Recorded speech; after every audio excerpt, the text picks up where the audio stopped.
Olá, bom dia a todas, a todos. Sejam muito bem-vindos. Meu nome é Charles Brito, estamos aqui na Universidade Federal de Goiás. Vamos conversar hoje sobre disfunções dos músculos do assoalho pélvico. Bem, essa musculatura, ela tem uma função capital, importante aí na dinâmica corporal, e o nome ele é bastante feliz ao nos fazer entender que o assoalho é ali a base, a estrutura que vai dar suporte para todo esse organismo, né?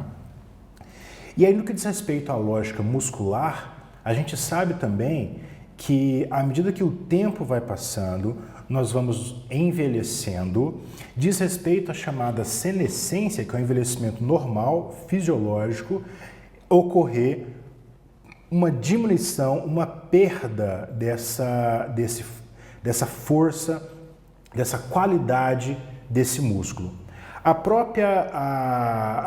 próprias células musculares, elas alternam ali as suas propriedades, a sua qualidade.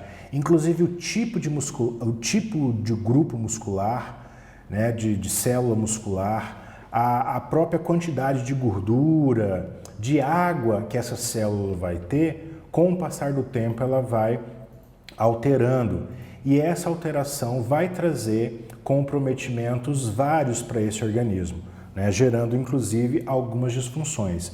Não só essa dinâmica normal do envelhecimento, mas também alguns outros processos que podem aumentar a intensidade e esse agravo disfuncional. Pois bem, entendendo isso, a gente percebe que esses músculos, a gente vai chamar aqui de MAP, músculos do assoalho pélvico, conhecido aí popularmente como períneo, é um grupo muscular que contempla os músculos isquio-cavernosos, bulbo-cavernosos, o transverso superficial do períneo, o transverso profundo do períneo, e bem como o esfíncter anal. Essa ali é a última camada que vai dar de fato ali o suporte, a sustentação desse grupo muscular. E aí a gente entende que, à medida que esse grupo muscular ele perde as suas propriedades, ele perde a sua qualidade de realizar o que ele foi feito para realizar, né, que é sustentar, dar suporte, ter um tônus suficiente para segurar esses órgãos pélvicos e abdominais. À medida que isso vai acontecendo, distúrbios nessas regiões passam a acontecer. As mulheres, elas sofrem um tanto quanto de forma mais pronunciada esses problemas. Inclusive, dados epidemiológicos, eles sugerem que aproximadamente 25%, né, um número bastante significativo, uma entre 4 mulheres serão acometidas por esses déficits, por esses problemas, apresentando um ou mais sintomas. E a gente entende que esse grupo muscular, em função de se localizar ali, segurando, né, sustentando ali o sistema urinário, o sistema excretor, bem como o sistema genital e reprodutor, ele vai ter um problema, uma função importante no que diz respeito à continência urinária e fecal, bem como o processo de movimentação de intestino e de bexiga. A partir dessa lógica, a gente entende que os músculos do assoalho pélvico, bem como a membrana perineal, ela vai, como eu já havia dito, suportar, promover ali a base para esses órgãos abdominais e pélvicos, bem como ela vai circunscrever, ela vai delimitar esses mesmos órgãos, de modo a ancorar lateralmente a uretra, a vagina, o ânus. Ela mantém de modo muito importante ali essa continência urinária e fecal, já havíamos falado isso, bem como vai atuar auxiliando aí o aumento da pressão intraabdominal, importantíssimo na respiração e na própria estabilização do tronco como um todo. Essa relação de estabilização do tronco é por demais trabalhada na yoga, por exemplo, no próprio Pilates, né? Não sei se vocês sabem, o Joseph Pilates, quem sistematizou o Pilates, ele inclusive fazia yoga, né? É uma das bases do seu método.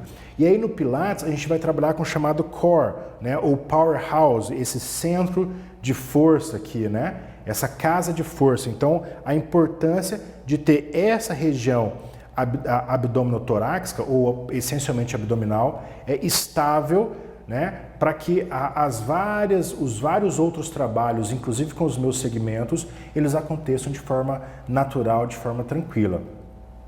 Eu fiz uma observação na dinâmica respiratória, e aí talvez o mais correto é falar no trabalho ventilatório, porque o treino respiratório, a fisioterapia respiratória, o treino ventilatório, ele é sem dúvida um aspecto basilar para vários outros trabalhos da cinesioterapia, da fisioterapia como um todo. E aí para o treino, para o fortalecimento do assoalho pélvico, necessário preceder esse exercício, esse treinamento com exercícios respiratórios para se trabalhar e melhor desenvolver essa ventilação. Então, à medida que eu ventilo bem, eu trabalho ali diminuindo a frequência respiratória e aumentando os volumes respiratórios, o volume ventilatório, aumentando ali o VO2 máximo, né? Enfim, trabalhando aí com respirações mais profundas que serão necessárias e auxiliarão nesse trabalho dessa musculatura. Bem, entendemos então que essa musculatura ela é importante e o seu desequilíbrio vai trazer algumas disfunções.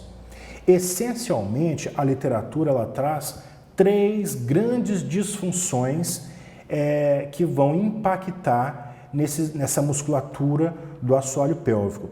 Nós temos ali a incontinência urinária, a incontinência fecal e o prolapso do órgão pélvico, né? Que é quando essa musculatura não oferece ali a sustentação para esses vários órgãos, essencialmente ali a bexiga, que é o mais comum, né?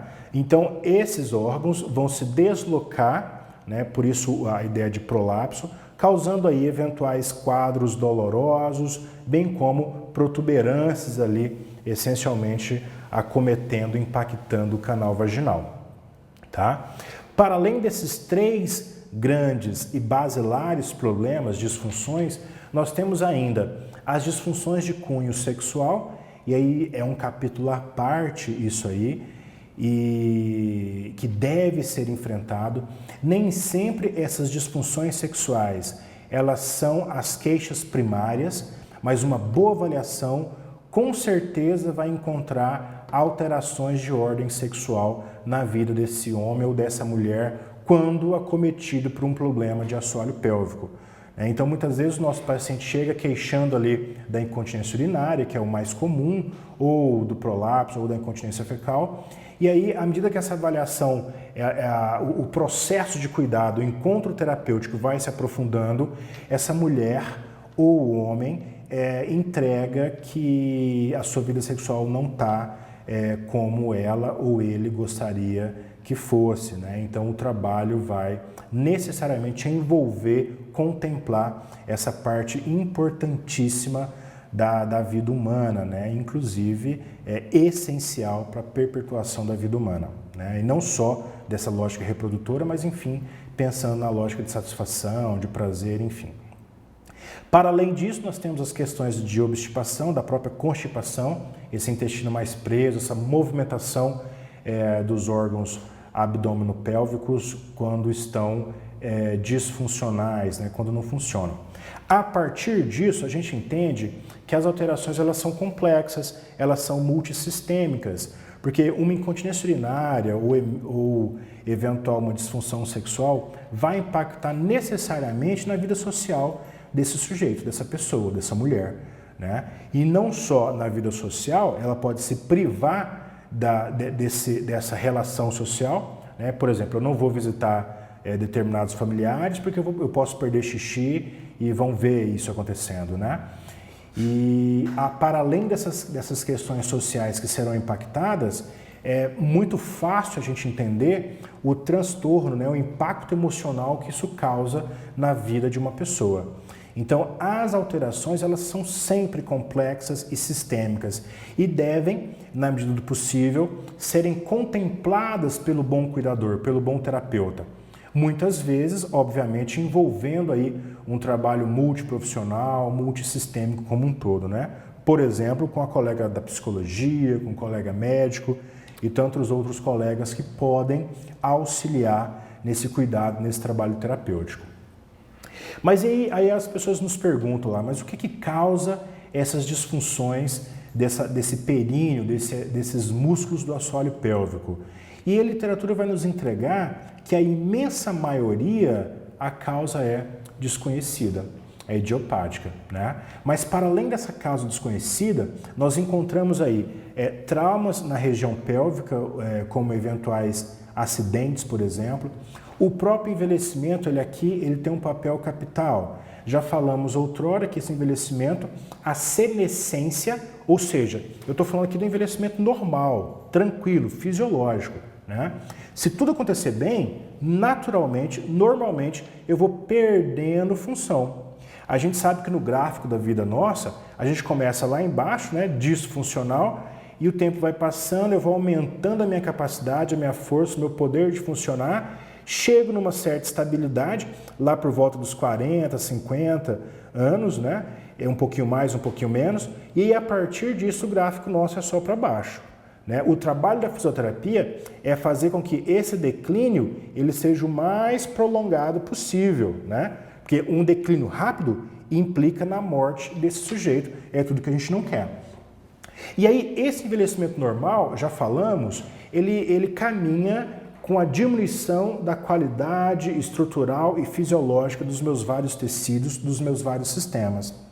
Falando na musculatura, nós temos aí uma sarcopenia. Então, se eu pensar lá no meu sarcômero, na unidade funcional desse músculo, ele não vai ter mais a sua contração e seu relaxamento tão capaz, tão potente como ele teve outrora. Falamos também que nesse envelhecimento, a quantidade ali, as propriedades dessas células, né, das substâncias, a quantidade de tecido gorduroso, por exemplo, a quantidade de água, todas elas estarão alteradas. De modo que esse envelhecimento, ele nos leva a uma diminuição de força, ele nos leva a uma diminuição de massa muscular e qualidade nessa contração, nesse trabalho muscular, correto? Então, a proposta nossa na fisioterapia, essencialmente preventiva, é de diminuir esse impacto, né? E para além, então, desse envelhecimento, nós temos complicações do parto, que são, não posso deixar de falar, são relativamente considerados como um trauma nessa região, né? E para além disso, nós temos aí a obesidade, a tosse crônica, a constipação crônica, o levantamento de objetos pesados, algumas condições genéticas, a cirurgia pélvica prévia e algumas condições neurológicas ou lesões na medula espinhal que vai impactar nessa dinâmica neuromuscular, complicando aí, inviabilizando o correto trabalho dessa musculatura aí do assoalho pélvico. E aí, a partir disso, como é que a gente entende? Quais são os sintomas, quais são as queixas que esses nossos pacientes chegam no consultório reclamando? A gente entende que o exame clínico ele é importantíssimo para se avaliar, para se detectar essa disfunção pélvica, mas ainda assim, feito obviamente por um profissional responsável, né? Mas ainda assim, a gente tem que estar atento a alguns sintomas que vão dar uma red flag, né? Uma bandeira vermelha, um sinal de alerta para inclusive a gente encaminhar, muito quando necessário, esse paciente para outros setores, para outros colegas da área de cuidado à saúde. Dentre esses sintomas, os nossos pacientes reclamam muito de problemas urinários, como por exemplo a urgência miccional, a dor ou esvaziamento incompleto da bexiga. Elas, né? Elas reclamam bastante da constipação, do estiramento ou dor durante os movimentos intestinais, a dor ou pressão na vagina ou no reto, a sensação de peso na pelvis ou volume da vagina e ou reto, espasmos musculares na pelve, acontece bastante. Dores na região lombar, sem explicação ou outras causas aparentes, e as dores durante a relação sexual. Todos esses são sintomas que vão nos alertar enquanto aí um sinal de comprometimento, uma bandeira vermelha para se investigar mais e iniciar um processo de cuidado. Sempre lembrando da importância de uma intervenção precoce, de uma detecção precoce desses problemas. E aí a atenção básica, a atenção primária é de fato um grande espaço para essa detecção rápida e para um tratamento mais rápido. Bem, sem pudor, está aí uma visão mostrando esse campo de atuação, essa área na qual os exercícios, o trabalho terapêutico vai se circunscrever, né? Aqui a gente tem uma imagem um pouco mais definida, delimitada, e nós temos aí alguns grupos musculares, e nessa figura à direita, a gente percebe uma área muito interessante aí, que é o tendão central do períneo.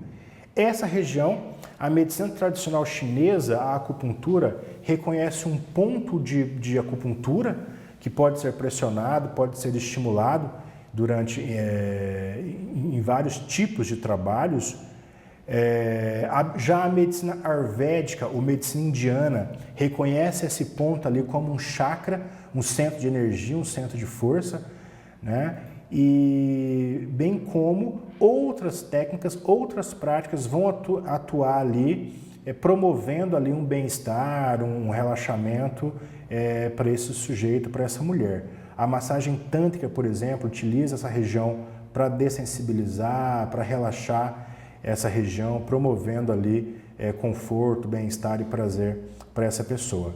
Enfim, essa musculatura toda que está ali vai ser a musculatura que devemos trabalhar para manter a qualidade desse tônus, desse trofismo muscular, tá? Essa outra visão, ela é bastante oportuna. Aqui você percebe uma pelve feminina, claro, né? E aí você vai ver que essa musculatura, eu estou passando o mouse aqui, não sei se você está observando aí, se você consegue ver, eu estou passando o mouse e aí você percebe que esses músculos do assoalho pélvico, eles são, por eles passam 3 grandes canais de 3 grandes sistemas. Então nós temos aqui a bexiga e a uretra, que vai atravessar essa musculatura. Nós temos aqui o útero e o canal vaginal, esse canal vaginal que vai atravessar essa musculatura. E por fim, nós temos a última parte aqui do intestino grosso, o reto e o ânus, que também atravessarão essa musculatura, esse períneo, né? Essa musculatura do assoalho pélvico como um todo. Então percebam que esse assoalho, ele vai de fato ser a base, ser o chão que vai conter, né, todos esses órgãos pélvicos ou abdominopélvicos. E aí de modo a configurar uma região bastante importante, não só na continência urinária e fecal, como nós já comentamos, mas também nas outras relações que essa região é obrigada a realizar por uma vida com qualidade, por uma vida com satisfação. A discussão que eu sempre faço nos grupos de gestantes ou nos grupos de idosos, por exemplo, se trata de uma musculatura bastante íntima que eu não estou vendo trabalhar e talvez nem tenho consciência desse trabalho. E aí eu sempre brinco assim, os músculos que a gente está vendo trabalhar e está interagindo com eles toda hora, por exemplo, os músculos do antebraço ou os músculos do braço, esses músculos que estão ali em tese trabalhando toda hora, a gente sabe que o assoalho pélvico está trabalhando direto também, mas enfim, menos consciente, com menos intensidade, mas enfim, esses músculos que eu estou trabalhando toda hora, eles ficam flácidos, eles ficam fracos. Então, imagine essa musculatura íntima, essa musculatura interna. Então ela tende invariavelmente a uma frouxidão, a uma fraqueza, a uma perda das suas propriedades. E aí isso vai impactar negativamente na qualidade de vida dessa pessoa, tá? E aí, como é que essas disfunções, uma vez estabelecidas, como é que elas são tratadas? Nós teremos um segundo momento no qual a gente vai falar um pouco mais dessas técnicas e como é que elas acontecem. Mas, a priori, eu já adianto dizendo que a fisioterapia ela tem várias possibilidades de cuidado para com esses problemas. Nós temos ali desde o biofeedback, a eletrotermofototerapia, a própria cinesioterapia, realizando o movimento, a contração muscular de acordo num propósito terapêutico, a mecanoterapia, utilizando resistências, pesos, enfim, para se fazer esse trabalho, as terapias manuais como um todo, enfim, vários outros pressupostos terapêuticos que vão auxiliar esse homem ou essa mulher a aprender a contrair e relaxar e coordenar essa musculatura do assoalho pélvico. Para além da fisioterapia, a gente tem a medicação, obviamente prescrita por profissionais responsáveis, normalmente o colega médico ou o colega da farmácia, né, que pode eventualmente sugerir relaxantes musculares. Nessa mesma lógica medicamentosa para relaxar a musculatura, nós temos também, não só a fisioterapia, como outras práticas fazem uso de técnicas de relaxamento, né? Para auxiliar isso, a gente tem banhos quentes, por exemplo, usando a termoterapia, lá na fisioterapia, como que nós já comentamos, a yoga, entre outros exercícios que vão auxiliar a mulher ou o homem nesse cuidado, nessa consciência corporal, nesse trabalho. Caso essas práticas, que são trabalhos mais naturais, mais simples, mais conservadores, não deem conta, nós temos ali processos cirúrgicos que podem ser levados em consideração caso essa mulher não consiga ter um bom resultado com os métodos conservadores. Mas todos nós sabemos, sobretudo, inclusive os cirurgiões, os bons essencialmente vão orientar esse sujeito, essa pessoa, a priori iniciar o seu trabalho com metodologias mais conservadoras, né, como a fisioterapia. Bem, no que diz respeito à saúde sexual, a gente entende que a fisioterapia ela vai guardar uma intrínseca relação com a sexologia, a própria sexualidade humana, né? Entendendo esse sexo de modo plural, de modo sistêmico mesmo. E aí, nessa lógica, a gente percebe que a disfunção sexual ela vai ser cuidada, vai ser trabalhada pela fisioterapia, quase sempre com técnicas bastante simples, de baixo custo, como é o caso dos exercícios de fortalecimento do assoalho pélvico. Hoje a gente já consegue praticar alguns desses exercícios que são, na verdade, a base para o trabalho da fisioterapia uroginecológica, da fisioterapia pélvica. Nessa lógica, a gente entende que a força e a coordenação motora desses músculos do assoalho pélvico são importantes, são imprescindíveis e determinantes no desempenho sexual dessas pessoas, influenciando diretamente no prazer durante o ato sexual, né? A gente sabe que durante o ato sexual a fricção do pênis no canal vaginal, a pressão interna que está ali, vai provocar tanto na mulher quanto no homem esse atrito que ele é necessário para a sensação de prazer. E a partir disso, à medida que essa vulva, que essa vagina, ela perde um pouco esse tônus, essa contração muscular, a mulher passa a sentir um menor prazer, tal como o homem. E aí, nessa lógica, a gente entende que maior a frouxidão dessa musculatura, menor a intensidade de prazer ganho durante esse ato, entendendo, obviamente, o sexo, compreendendo as suas múltiplas facetas, né? A gente está falando ali essencialmente da relação vaginal, tá? Pois bem, a incontinência urinária, enquanto quadro sindrômico mais comum, com alta epidemiologia. Essa incontinência, ela acontece tanto em mulheres quanto em homens, tendo aí nas mulheres um número significativo, né, uma proporção maior, né? Até porque os homens cuidam muito pouco, né? Vem muito pouco nessa lógica de assistência à saúde.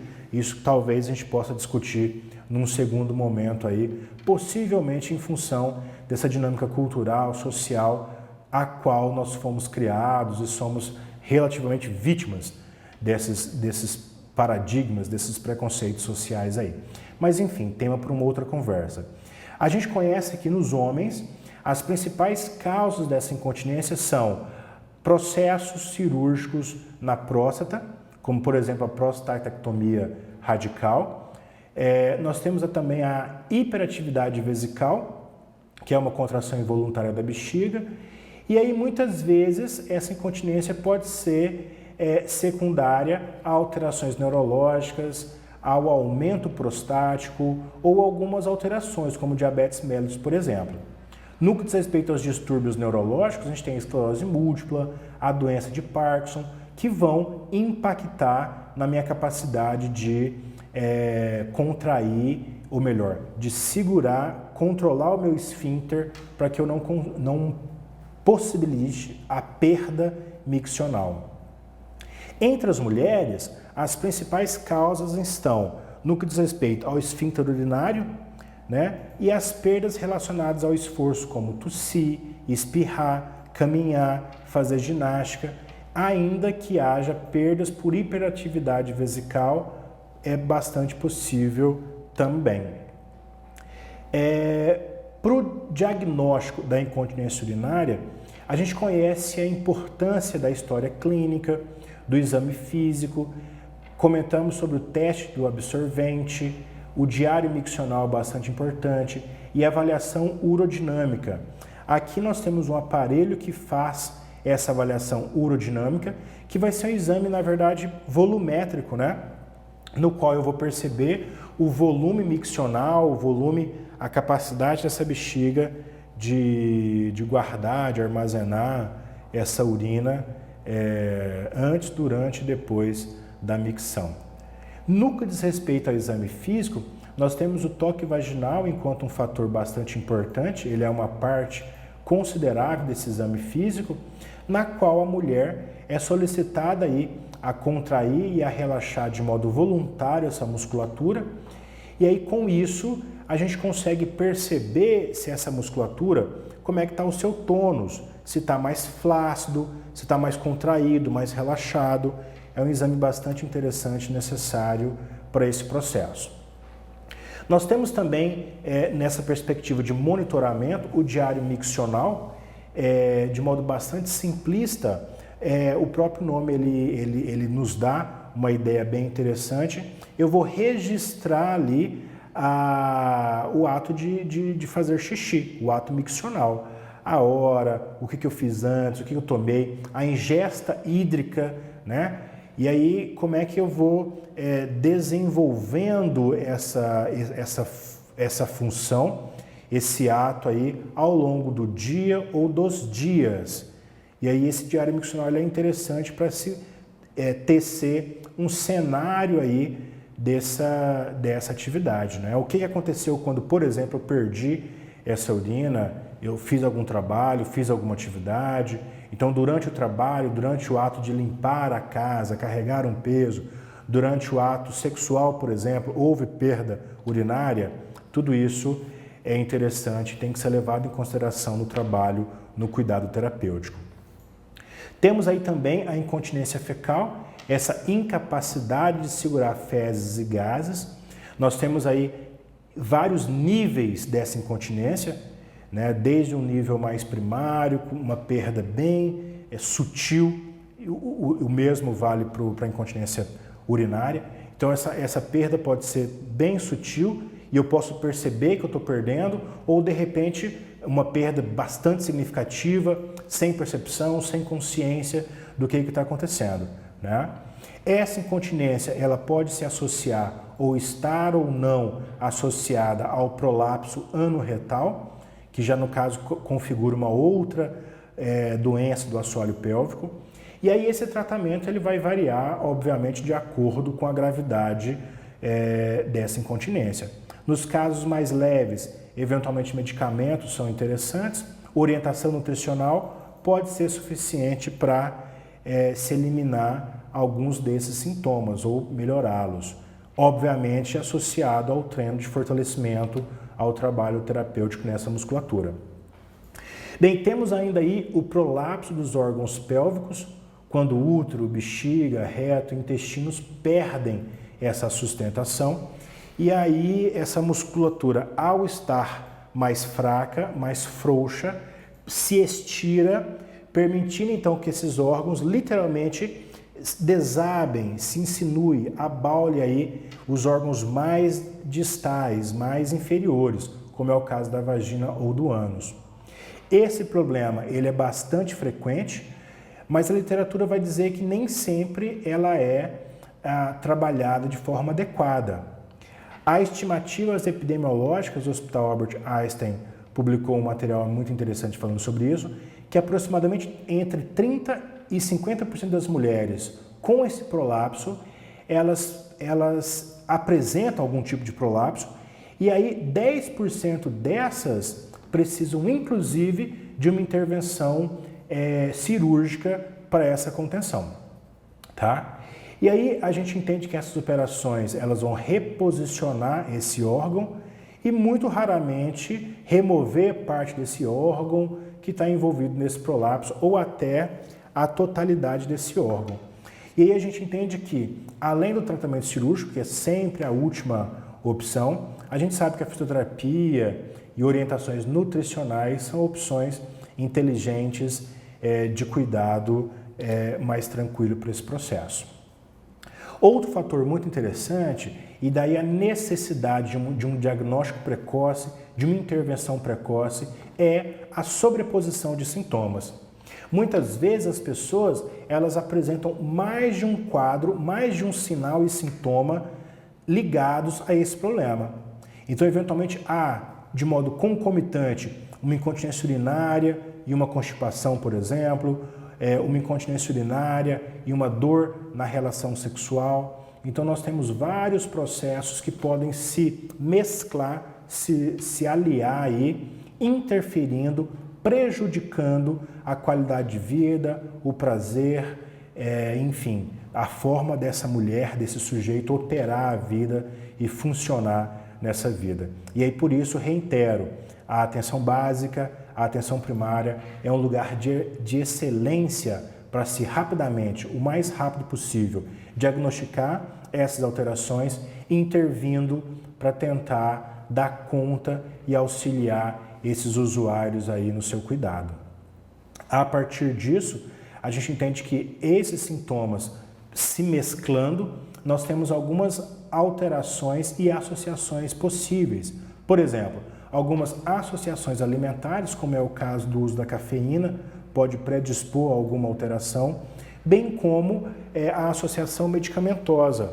Há relatos aí do efeito dos inibidores de enzima conversora de angiotensina, possibilitando aí um agravamento dessa alteração, desses sintomas, e por isso essas associações devem ser levadas em consideração.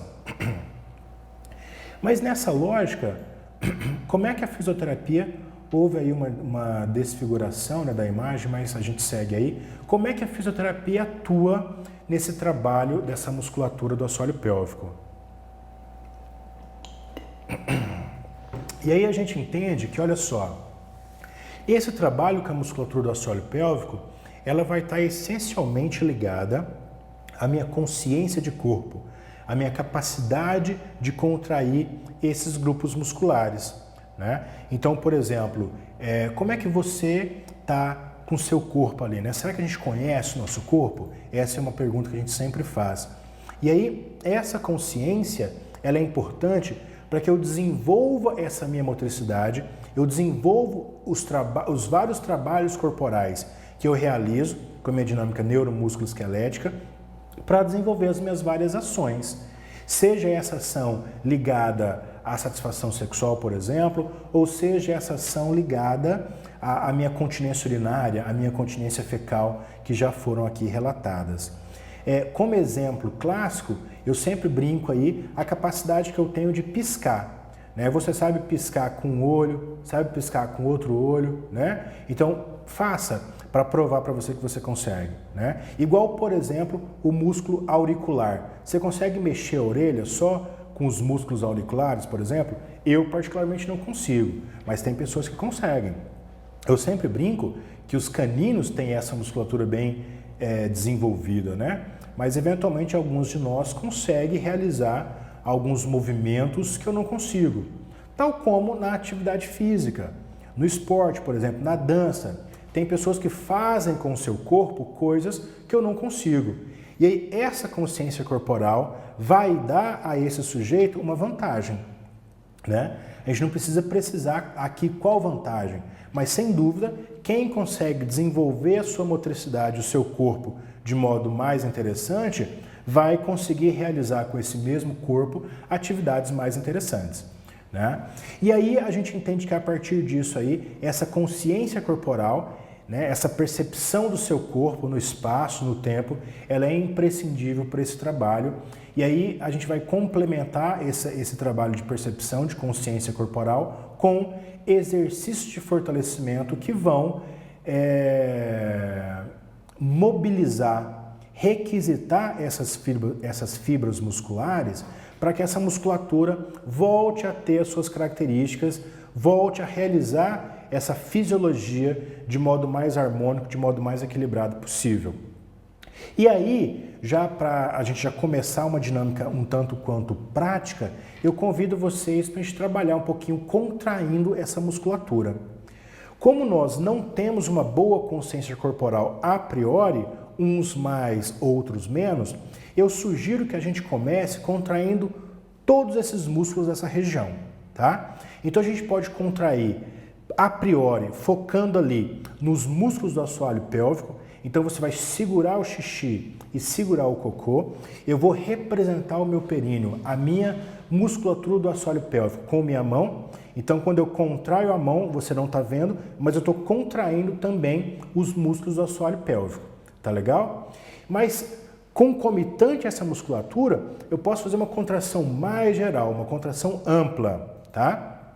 Com o tempo, estando eu mais consciente, percebendo o meu corpo, eu vou conseguir delimitar, separar, deixar essas contrações mais específicas, de modo a conseguir contrair onde eu quiser, na hora que eu quiser. Esse é o padrão ouro, né? É o que a gente quer no futuro próximo. Mas a priori eu posso contrair tudo. Vamos trabalhar inclusive contraindo o cinturão abdominal, que já é um ótimo exercício, um exercício de abdominal. Então eu contraio os oblíquos interno e externo, contraio o transverso do abdômen, contraio o reto do abdômen, né? A gente vai imaginar que a cicatriz umbilical ela vai para dentro e para cima, como se eu tentasse encostar o umbigo lá nas costas, né? Vamos fazer isso sempre expirando, soltando o ar. Eu já comentei a importância do trabalho ventilatório, do trabalho respiratório, como um trabalho pré-cinésio, né? Então é um trabalho basilar. Então a gente vai trabalhar com grandes volumes respiratórios, diminuindo inclusive a frequência respiratória. E aí esse trabalho, nós temos inclusive alguns vídeos aqui sobre um trabalho ventilatório, sobre a fisioterapia respiratória. Vale a pena você pesquisar, vale a pena você assistir de novo, para quem já assistiu, ou assistir aí pela primeira vez para quem não viu. E aí, tendo nós um bom padrão ventilatório, uma reeducação ventilatória respiratória, a gente vai utilizar então essa boa ventilação, essa mobilização dessa musculatura como um todo para otimizar, potencializar o trabalho com a musculatura pélvica. Então, só relembrando aqui, eu vou contrair durante a expiração todo o meu cinturão abdominal, contraio como se tivesse alguma coisa me apertando aqui a barriga, seguro o xixi e o cocô, contraio lá o períneo e posso até contrair as nádegas, até o bumbum. No primeiro momento, vamos fazer assim, para deixar a coisa mais simples. Com o tempo, vamos focando única e exclusivamente na contração só dos músculos do assoalho pélvico, tudo bem? E aí o que a gente vai fazer? Vamos utilizar, para ficar mais fácil, mais pedagógico, mais simples, os tempos respiratórios. Eu sempre digo que eu aprendi isso foi com a yoga, não foi nem com a fisioterapia, de utilizar o padrão ventilatório como tônica, como parâmetro para o exercício, para a contração muscular. Então, mais uma vez, eu vou representar o meu períneo com a minha mão. Então, inspiro, relaxo. Faça comigo, expiro, contraio o períneo. E solta. Tudo bem? Vamos fazer isso 3 vezes juntos, tá? Lembra de ter respirações profundas para que essa contração seja um tempo interessante, tá? Então, inspiro, relaxa a musculatura, expiro, contrai, forte, forte, forte, e segura, e solta. Poderia eu, inclusive, fazer pequenas pausas, tanto inspiratória quanto expiratória, mas isso a gente pode aplicar num segundo momento. Essa contração, a gente já começou fazendo uma contração mantida, mas eu poderia começar excitando essas fibras musculares, requisitando o maior número de fibras musculares. Eu poderia começar com contrações intermitentes. Então vamos fazer mais 1 ou 2 vezes contrações permanentes, mas já para melhorar essa contração permanente, vamos anteceder com contrações intermitentes, contrações curtas. Então eu contraio, solto, contraio, solto, contraio, solto. Tá fazendo comigo aí? Contrai o seu períneo, solta. Contrai o períneo, solta. Contrai o períneo, solta. Pode fazer isso aí por 10 repetições, 3 vezes, por exemplo, tá? Mas, tal como eu havia dito, de um trabalho yoga, na yoga a gente sempre vai determinar que cada sujeito vai fazer na sua disponibilidade, no seu tempo, né? Tal como o seu corpo permite fazer o exercício. Sempre aumentando gradativamente, levando o seu corpo numa condição submáxima ali, por exemplo, né? Chegando perto ali do seu limite, até você sentir de fato que esse corpo foi e está sendo trabalhado, tudo bem? E aí os tempos vão aumentando gradativamente. Normalmente a gente começa essas contrações mantidas por 4, 5 segundos e vai aumentando gradativamente, tá? Chegando a 10 ou mais segundos ali de contração, de manutenção dessa contração. Algumas posturas podem ser adotadas para se fazer esse trabalho, mas a priori não precisa. Você pode estar ali sentado na sua cadeira, na sua mesa, no seu sofá, em pé, lavando a casa, lavando a janela, lavando a pia, os pratos, enfim, ou esperando um ônibus, alguma coisa assim, você pode, é uma posição já suficiente para que você já faça esse trabalho dessa musculatura do assoalho pélvico, tá? Bem, já falei aí que a grande questão é essa consciência de corpo, essa percepção do meu corpo no espaço, no tempo. Muitas vezes a gente não tem essa consciência e aí isso não é necessariamente um problema. Na verdade é um problema, né? Porque vai me dar uns desequilíbrios os quais eu posso pagar por isso. Mas quando eu afirmei não ser um problema, que não é vexatório necessariamente, né? Eu devo tomar consciência desse problema, dessa inconsciência, e a partir disso trabalhar e melhorar essa musculatura, melhorar essa função, correto? E aí, esse trabalho, essa consciência corporal, não é uma coisa muito desenvolvida, não é, por exemplo, ensinada nas escolas.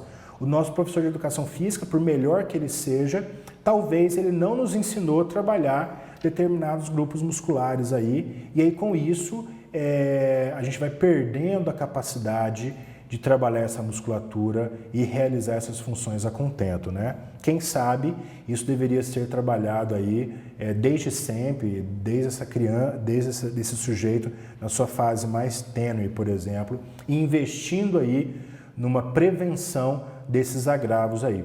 Eu sempre digo na aula de geriatria e gerontologia que se investe no envelhecimento quando criança, né? O interessante de se trabalhar é na vida do indivíduo como um todo, sobretudo aí na fase adulta que a gente está mais consciente, para preparar esse processo para o envelhecimento. Correto? Olha só, então falamos aqui das disfunções do assoalho pélvico, das principais delas. Aqui tem algumas sugestões de leituras e algumas das fontes consultadas. A gente lembra que no Ministério da Saúde há diretrizes, materiais interessantes que podem e devem ser consultados. Há muitos outros materiais que vão contribuir nessa dinâmica aí de cuidado nesses sujeitos. A gente vai ter um segundo momento, um segundo encontro, para falar das técnicas que a fisioterapia vai lançar a mão para esse cuidado dessa musculatura.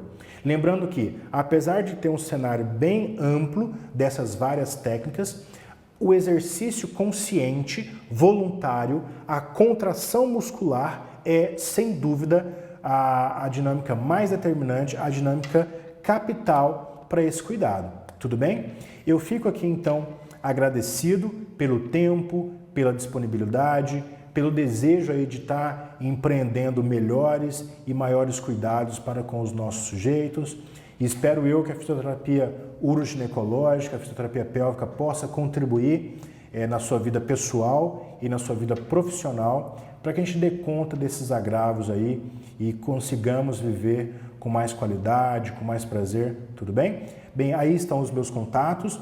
Eu fico à disposição para alguma pergunta que porventura tem aí, bem como estamos disponíveis aí na teleconsultoria para alguma questão, algum problema, alguma alteração aí que você queira conversar com a gente. Tudo bem? Saúde e paz em todos. Fico aqui à disposição para alguma questão que porventura possa existir. Um grande abraço a todos e todas.